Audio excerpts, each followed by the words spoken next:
So, hello everyone, and welcome to my Lightroom editing workshop. And here's the one of my pictures of two black birds that I shot in France 2 weeks ago. And we start from this the original raw file, and then we need to end up here. So I'm gonna show you the process how to get into this picture. So first we go back to Lightroom and go here. What I always do first, I have a lot of different sort of presets, but I nowadays use only two of them, which are Vancouver and then named Finish Painting.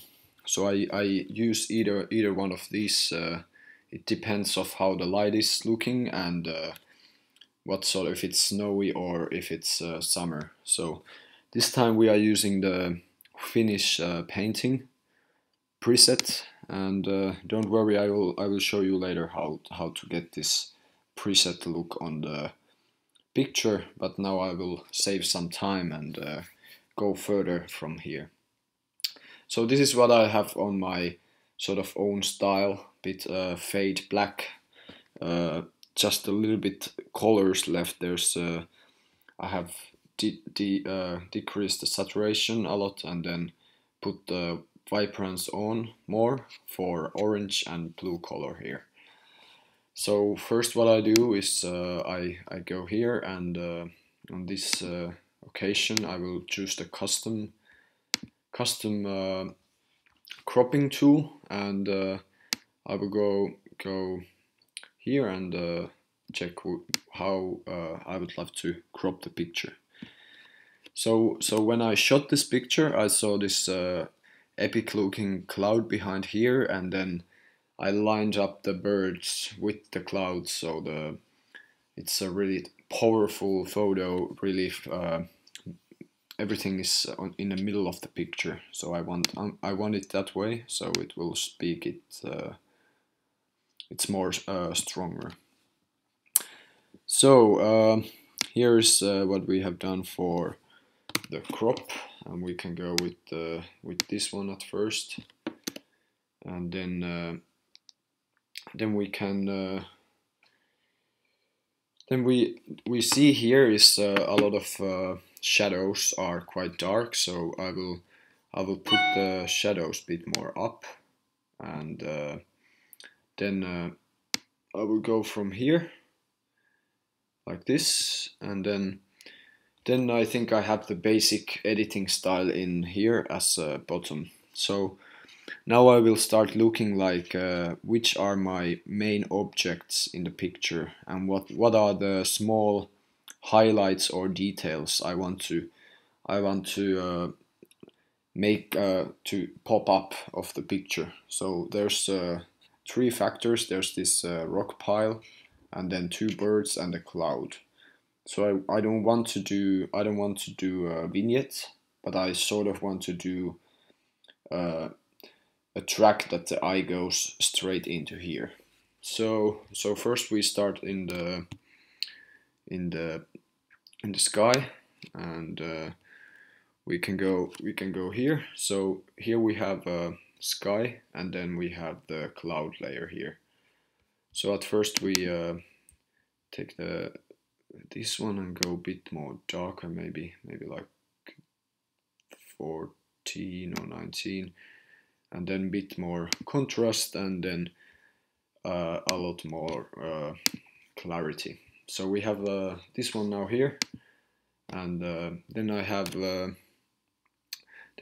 here we have the auto mask on, so it's easier to, the Lightroom already knows which are the areas that you need to paint. So let's start from here, and we have the mask selector on, so we go like this.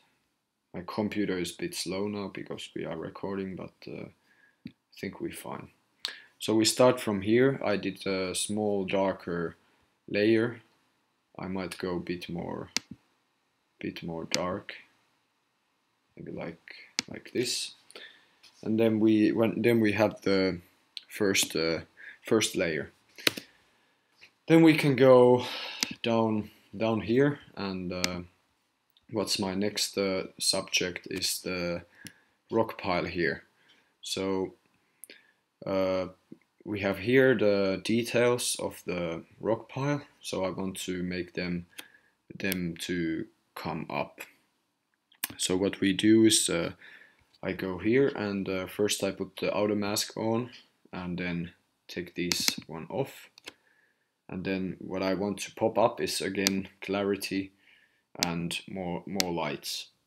So I go here and a bit more like this, and then we go again. I take a bit out of here and a bit over here. So we have the rock pile stands up a bit, and then I will take the bird and the rock behind there too.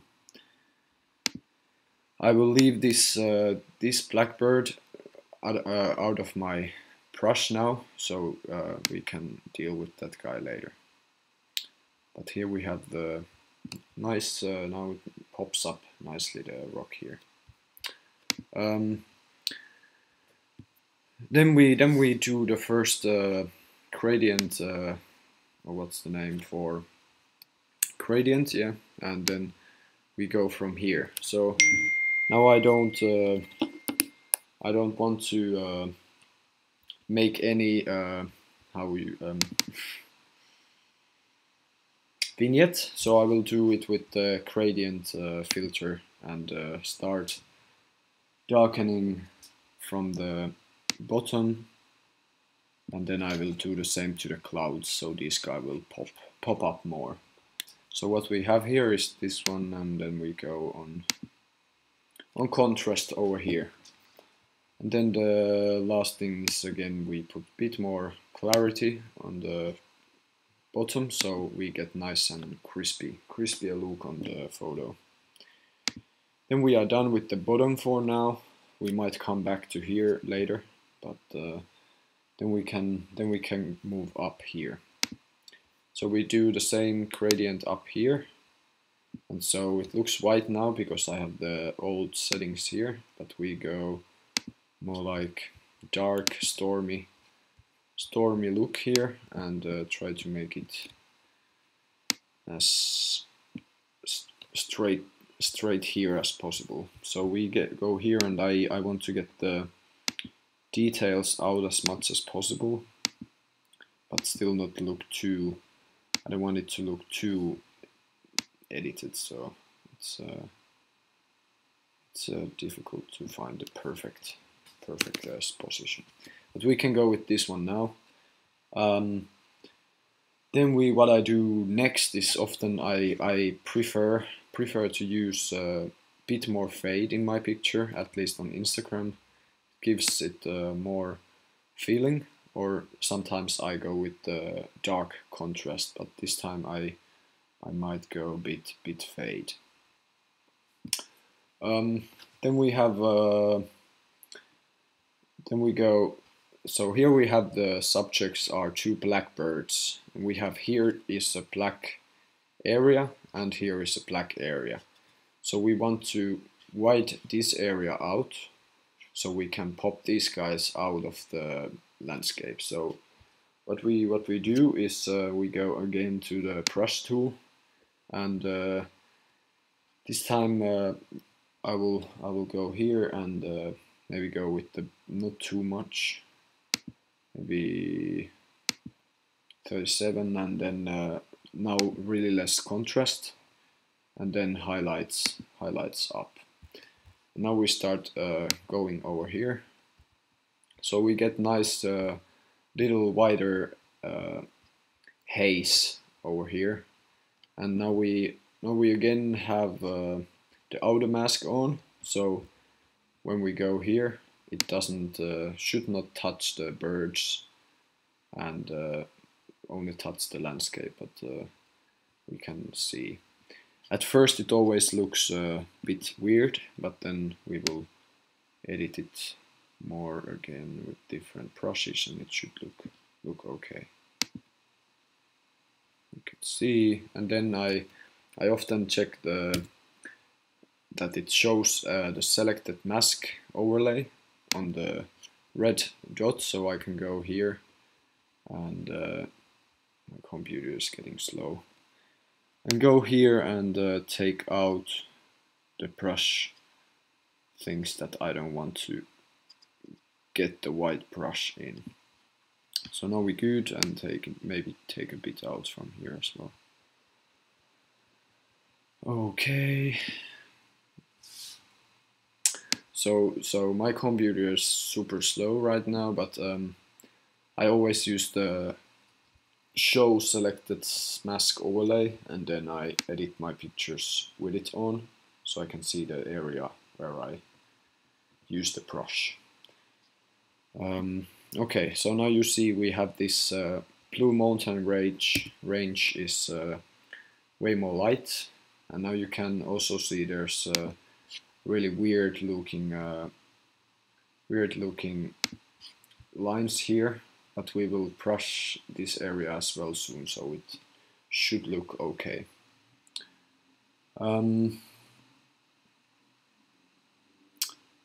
Then we can then we often now I would check if this the sky and this area is enough dark for my taste. I might go a bit more darker and less contrast here, and maybe do, well, not there, but here is, now I like the foreground, and as you can see my computer is extremely slow right now. And then we can go back to the basic settings and balance the lights and other stuff how we like. So if I would like a more contrasty picture today, I would go a bit more dark here. Then we have the sky and foreground now quite okay ready, so we can often here I double check the cropping, so I haven't brush anything, there's no areas out of the brushing. So I think the crop is quite fine now, so we can go with that one. Then we still have this area, this sky over here, that I would like to get rid of, which is now there's too many details on. So we go again here and hope it works. This time I might not use the auto mask because there's so many different layers, so it might get into weird looking shapes. So we go here again and put this maybe like 19 and this guy to -25 or 30. Close enough. And this time I want to make this sky look like more like white faded one. So I will use the clarity from here and put it more into painting looking sky. So here we go. And at first it always looks very disgusting, but I will put the masking tool again on, and then we will fix the problems later. But here's like the basic idea. What I want to do is to pop this area of the sky white, and then get these blackbirds popping out more. So again, I put the show the selected mask overlay here on, and I go delete the brush areas that I don't like it to be. So this time it's these clouds. So sorry, my computer is so slow right now, but I hope you get the idea. So here we have the sort of the mask I want to use. I don't know what happened in the corner. Maybe put that one again on. Well, yeah, it's okay. And then we put the red off the show selected mask overlay, and we sort of see how does it look right now. Now it looks really crappy, like straight lines here. So if I would post this picture, I would still make the line here smoother, and then maybe fade these guys out as well a bit more, like this. But here we have the brushing part, and right now I'm quite happy with the darkness of the sky and the contrast. So here we have again black bottom and black upper sky, so it sort of vignettes the middle birds and the cloud between, and the light white here on the blue mountains and the sky gives it a nice white glow that the birds pop out. So it's all about again finding, I love to shoot portraits of the animals in and put them in the middle of my pictures, so I feel it more strong, but it's all about your own thing. But maybe it's cool now, and what I would do now, I might still check a few of my settings, how I like, if it's enough dark, if I would go a bit more, get the highlights up or something like that. So I might go like this, and then what I would do next is I would go to put more sharpening on. Even when I'm posting on Instagram, there's good that there's a lot of sharpening in the picture, and then maybe take a bit off the noise. Then sometimes if the photo is can't really fit into the pictures, I might do these lens corrections manually, but it's a bit difficult often to really make them look natural, so I often don't much use them. But for example, this time we go with the basic settings here, if this work. Yep. Okay, so what I would now do, I would maybe put one more time here I maybe would love to get this middle part of the picture to pop a bit. So I would put the radial filter on, and would select the mask again, maybe here, not here, but I would put it over here, take it off from the sky, and then choose like a nice area. Then I always have the earlier settings here, so then I would choose put a bit more light on the middle part, then shadows bit not too much down. And so I really don't often have like a specific style to go through my pictures, but I have my presets, and then I have my sort of a style how I do this, and then it I often find the best result when I'm just testing around and seeing how it works. But I hope you enjoyed the thing, and enjoy editing. Bye.